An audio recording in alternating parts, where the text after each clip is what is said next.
Good morning, everyone. If you want to get to wherever you're comfortable, get going here on what I hope is a pretty exciting start to our show. First of all, welcome to the 115th Annual Philadelphia Auto Show. My name is David Kelleher, and I have the privilege of being the chairman of the show this year. Like all chairmen before me, I'm a car dealer locally, and we're the governing board of the show. The Auto Dealers Association of Greater Philadelphia, and is run very capably by our staff, our full-time staff, Kevin Mazzicola at the head with Michael Gemp as the show director. And they're a terrific team. We have this year over 40 manufacturers, over 700 vehicles. As I was preparing these remarks, it dawned on me, so I was a car dealer and candidly a Chrysler dealer, and in 2008, 2009, everyone in this room understood what a challenge we were facing. And that's just about when I got in line to be a chairman of this year's show. And I was thinking, oh my God, I don't care about this. And neither did the manufacturers. All I cared about was saving my store and surviving. We did 10.4 million cars is what my notes say. I thought it was more like 9.5 million cars in the United States that year, which is just catastrophic. And here I am, very fortunately, not only am I the chairman of a show during a prosperous time, we just eclipsed 17.5 million cars in our industry. In Philadelphia, Steve did pretty good, didn't it? Ford did pretty good. And we're sitting here on the boom. The boom, I mean, at the top of the heap. With a predicted czar this year, everyone's concerned about kind of a flattening at 18.2 million cars. Boy, wouldn't that be? Yeah, it's pretty good. I'll flatten there anytime. So what happens? So we get competitive. And our manufacturers, our terrific manufacturers, they invest in our show. And when you look around here, you're going to see more pixels, more signs, more achievement on the floors of this show than you have ever seen before. And it makes me very proud. Throw in a couple papal fiats, and we got a ball game, don't we? We have a pretty exciting show. So 279,000 people is the record.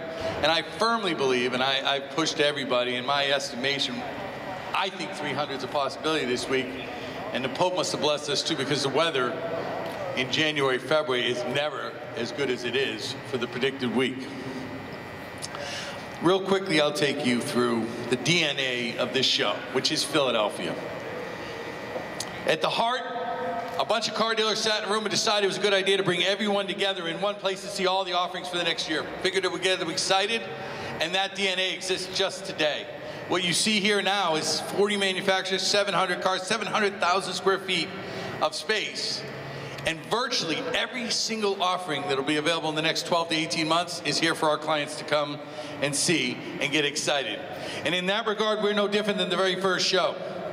I think the type of diversity you'll see here is, I drove in John Bon Jovi's 2013 Viper with 640 horsepower and gets about 1 mile to the gallon. And right behind me was the Pope's Fiat that could drive from here to Cleveland on a single tank of gas. That's the diversity of the show, a rock star and a Pope. So whether you're a rock star or you're a Pope or you're somewhere in between, your car, your next vehicle is here at this show.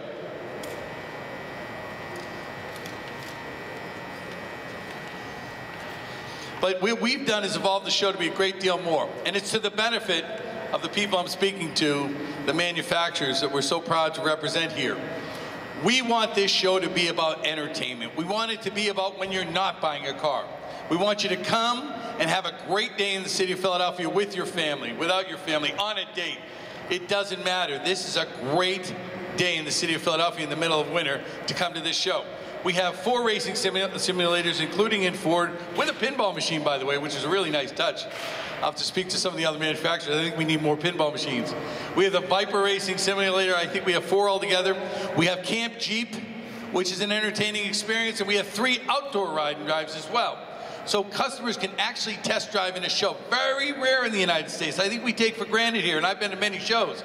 Outside of Detroit, and I won't name anyone else, I think we're as competitive as any show in the country. And people in Philadelphia have to understand that they're coming to a world-class show with the best displays, the best entertainment, and the best day out in the middle of the winter in Philadelphia. The show generates money, a lot of money. And here's where it goes. $2 from every ticket sold at the show, at least, will go to charity, to our Caring for Kids Foundation, which has put 220,000 coats on children, delivered backpacks to the children of the city of Philadelphia. and many, many, many other donations that help the kids that are in the Philadelphia area. The result of this show will be over $3 billion in auto sales this year. $3 billion in the greater Philadelphia area, Philadelphia and the 5 surrounding counties.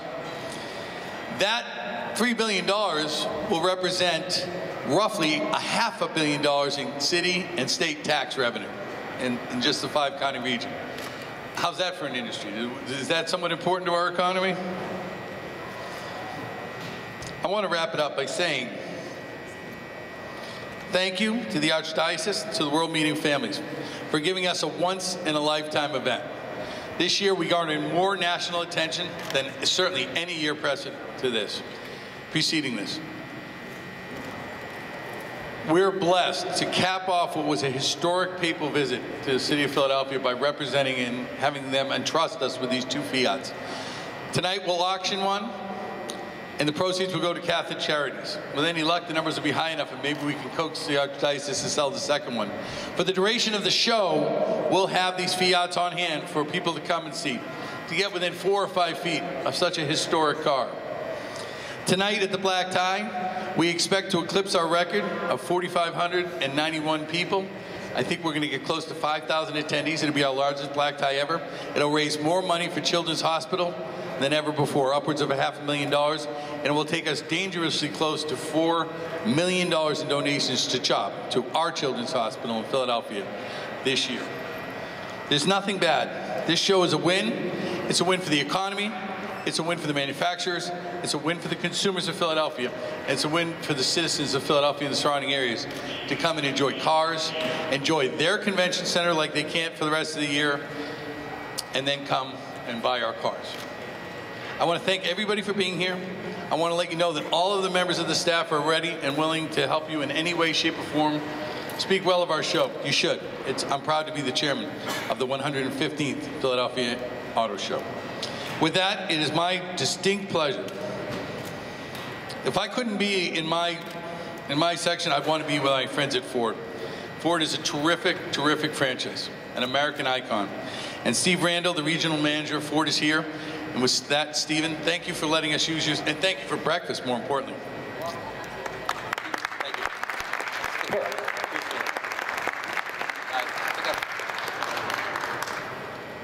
Maybe we can swap out here. Thanks, David. It is truly a different place that we're at today. I mean,